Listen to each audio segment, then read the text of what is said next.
నమస్తే, welcome to #you. నేను మీ Rajesh. CM Revanth Reddy, మాజీ సీఎం కేసీఆర్, ప్రతిపక్ష నేతగా ఉన్నటువంటి ఆయన్ని సక్సెస్ఫుల్గా ఇవాళ ముగ్గులో దింపి ఇరికిచ్చేట్టుగా స్పష్టంగా చెప్పొచ్చు. తాజాగా జరిగినటువంటి ఒక 3 రోజుల పాలిటిక్స్ని కనుక నిశ్చితంగా పరిశీలిస్తే. సో ఇప్పుడు అసెంబ్లీకి రమ్మని కోరాడు రేవంత్ రెడ్డి, రాలేదు. తెలంగాణ తల్లి విగ్రహ ఆవిష్కరణకు రమ్మని కోరాడు.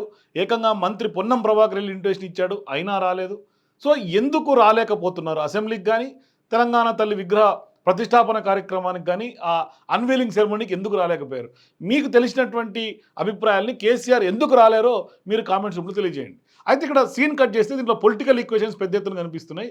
ఎందుకంటే రాను రాను తెలంగాణ రాష్ట్రంలో రాజకీయాలు రసవత్తరంగా నడుస్తున్నాయి. అంటే ఎన్నికలు అయిపోయి సంవత్సరం అయింది. తెలంగాణలో ఇప్పటికే కాంగ్రెస్ పార్టీ ప్రభుత్వం ఏర్పడి 1 ఇయర్ రైజింగ్ తెలంగాణ సెలబ్రేషన్స్ కూడా చేసుకుంది. అయినప్పటికీ కూడా ఎన్నికల నాటి వాడి వేడి వాతావరణం ఇప్పటికి కూడా కనిపిస్తుంది. ముఖ్యంగా అధికార కాంగ్రెస్ పార్టీ అట్లాగే ప్రతిపక్ష బీఆర్ఎస్ పార్టీల మధ్య రోజు రోజుకు బగ్గుమనేలాగా విమర్శలు ప్రతి విమర్శలు కనిపిస్తున్నాయి. రోజుకొక కొత్త అంశం తెర మీదకి వస్తుంది.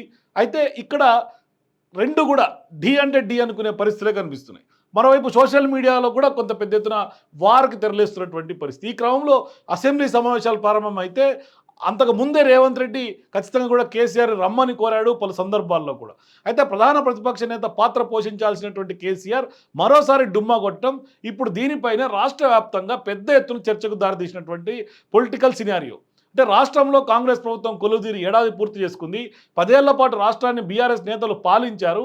రాష్ట్రం ఏర్పాటు నుంచి గులాబీ పార్టీనే అధికారంలో కొనసాగింది. దాంతో 2 పర్యాయాలు కూడా ముఖ్యమంత్రిగా కేసీఆరే బాధ్యతలు చేపట్టారు. మరి 10 ఏళ్ల పాలనపై అసంతృప్తితో ఉన్న ప్రజలందరూ కూడా గత అసెంబ్లీ ఎన్నికల వేళ పార్టీకి కొంత చేదు ఫలితాలనే ఇచ్చారని చెప్పాలి. సో ఇప్పుడు దీంతో అధికారం కోల్పోయిన తర్వాత బీఆర్ఎస్ పార్టీ నేత, అగ్రనేతగా ఉన్నటువంటి కేసీఆర్ ప్రతిపక్ష పార్టీ పాత్ర పోషించాల్సి వచ్చింది. అయితే ఆయన ప్రజా తీర్పును గౌరవించి ప్రతిపక్ష పాత్రను పోషించాల్సినటువంటి బీఆర్ఎస్ అధినేత కేసీఆర్ అయితే మాత్రం అసెంబ్లీకి వచ్చేందుకు ఆయన ముఖం చాటేస్తున్నారు. కేవలం 1-2 సందర్భాల్లోనే వచ్చారు. ప్రజా సమస్యలపై ప్రభుత్వాన్ని నిలదీసి ప్రభుత్వాన్ని ఇరుకున పెట్టాల్సినటువంటి బాధ్యత ఉన్నప్పటికీ అసెంబ్లీ సమావేశాలకు హాజరు కాకుండా ఫామ్ హౌస్కే పరిమితం అవుతున్నటువంటి సందర్భాలు ఇప్పటిదాకా ఉన్నాయి. సో ఇప్పటి వరకు చూస్తే చాలా సందర్భాల్లో ముఖ్యమంత్రి రేవంత్ రెడ్డి కీలకమైనటువంటి అప్పీల్స్ చేశారు కేసీఆర్కి.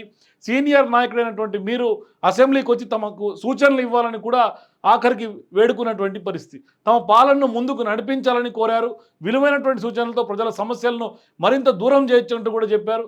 అసెంబ్లీకి రండి, వచ్చి మమ్మల్ని ఇరుకున పెట్టండి అని ఆయనే ఒక విజ్ఞప్తి చేసి అస్త్రం విసిరారు కేసీఆర్కి. నిలదీయండి అని కోరారు. అయినా కూడా కేసీఆర్ మాత్రం ఎప్పటిలాగానే తటస్థంగా ఉండిపోయారు. ఈసారి కూడా అసెంబ్లీ సమావేశాల్లో ప్రారంభం రోజునైతే ఆయన కనిపించట్లేదు. మరి విగ్రహావిష్కరణ కన్నా వస్తారేమో అనుకుంటే దానికి కూడా రాలేదు. మరి ఇప్పటివరకు కాంగ్రెస్ ప్రభుత్వానికి సమయం ఇవ్వాలని చూస్తున్నటువంటి కేసీఆర్ అయినా బీఆర్ఎస్ వర్గాలు ఆ దిశగా చెప్తూ లీకులు ఇస్తున్నారు. అందుకే కేసీఆర్ ప్రజల్లోకి రావడం లేదని కూడా బీఆర్ఎస్ పార్టీ నాయకత్వం చెప్తోంది. మరి కాంగ్రెస్ కొలువుదీరి కూడా ఏడాది సమయం గడిచిపోయింది. ఇప్పటికి కూడా ఎందుకు రావడం లేదన్న ప్రశ్నలు ఎక్కువ శాతం తలెత్తున్నాయి. మరి ఏడాది కాలంలో బడ్జెట్ సమావేశాల వేళ ఒక్కరోజు మాత్రమే అసెంబ్లీకి వచ్చి కేవలం మీడియా ముందు మాట్లాడి 2 నిమిషాలు మాట్లాడి వెళ్ళిపోయారు. అది కూడా చుట్టపు చూపుగా వచ్చినట్టుగానే స్పష్టంగా చెప్పాలి. అలా వచ్చి ఇలా వెళ్ళిపోయారు. ఇక అప్పటి నుంచి ఇప్పటివరకు అసెంబ్లీకి కానీ అటు ప్రజల్లోకి కానీ రావడం లేదు కేసీఆర్. తాజాగా అసెంబ్లీ సమావేశంలో రేవంత్ రెడ్డి తెలంగాణ తల్లి విగ్రహ ఏర్పాటుకు కీలక చర్చ అంటూ కూడా చెప్పారు. ఆ దిశగా ఆయన ప్రకటన చేశారు. ఏడాది పాలన పూర్తి చేసుకున్న సందర్భంగా అసెంబ్లీ సమావేశాలు ఏ విధంగా జరుగుతాయని అందరూ ఎదురు చూశారు రాష్ట్రం అంతా. ఈ క్రమంలో అందరి ఆశలు నిరాశపరిచారు కేసీఆర్ అని చెప్పాలి. అసెంబ్లీ సమావేశాలకి రాకపోవడం పైన జోరైనటువంటి చర్చ మొదలైంది తెలుగు రాష్ట్రాల్లో.